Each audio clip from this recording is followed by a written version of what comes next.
They used to ride in at night with torches in hand and ropes swinging, faces hidden under white cloth stitched with fear and hate. But it wasn't just chaos they brought, it was their own order. Because after the Civil War, black Americans rose fast. They were free, they voted, they won elections. Hiram Revels was in the U.S. Senate. Black men ran state houses across the South.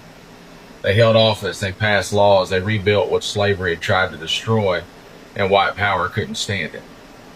And the Klan wasn't just hate, it was strategy. They killed politicians, they burned churches, they beat teachers. They didn't just kill bodies, they killed ballots. They made the vote a death sentence and the law stood by, or they joined in. And we like to think that they disappeared mostly, but really just the hoods came off and the strategy stayed. Because now they call it redistricting. They say it's about fraud. Now they use IDs and precinct closures and Supreme Court rulings. But it's the same mission, to make sure that black, brown, and poor people never hold power again.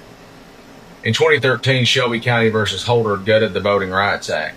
And since then, Georgia has closed over 200 polling places, mostly in black areas and neighborhoods. North Carolina was caught drawing districts so white Republicans could win even more seats with fewer votes. Texas made IDs mandatory but excluded student IDs but allowed gun permits. Florida made returning citizens pay hidden court costs and fees to vote again. And that's not policy. That's voter sabotage. They use the same rope, it's just a longer drop.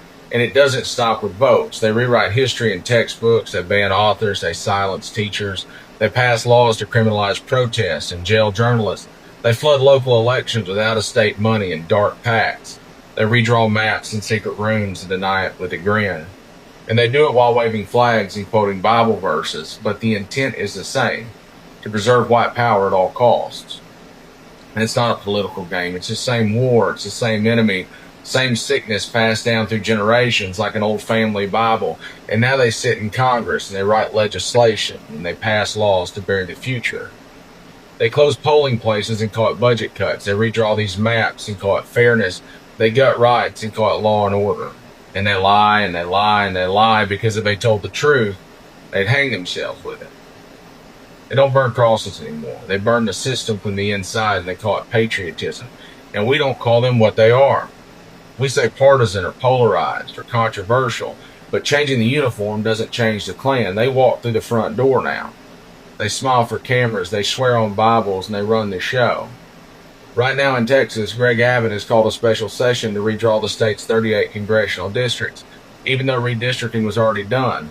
The goal's simple. Carve out 5 new Republican seats by breaking apart Democratic districts in Austin and Houston and Dallas and South Texas, areas with large black and Latino populations.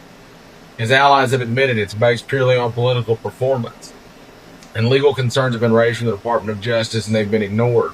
When Democrats fled the state to block the vote, Abbott threatened to arrest them, remove them from office, and even criminalize the act of raising money to stay away. Editorial boards across Texas have called it what it is, just a power grab disguised as process.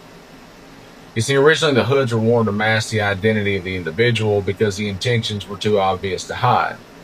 Now they don't wear hoods because the intentions are masked instead. But it's the same agenda, it's just modernized for television, rehearsed for debate stages, and dressed up in law books and political talking points. Defiance still there.